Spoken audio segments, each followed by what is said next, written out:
დღეს ჩვენ ვამზადებთ უმარტივეს და უგენიალურეს კერძს შემწვარ წიწილას ტაბაკად, რომელიც კარგად უნდა იყოს გასუფთავებული, შეტრუსული, ბევრი ზეთი გჭირდება, რომ კარგი ოქროსფერი მიიღოს ჩვენმა წიწილამ. დავამარილოთ.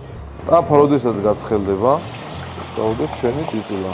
ზემოდან უნდა დავადოთ სიმძიმე, რომ წიწილა მთლიანად მოედოს ტაფას და ყველგან იყოს ერთნაირად ოქროსფერი. ასევე მენიუში გვაქვს სოფლის წიწილა კეცზე.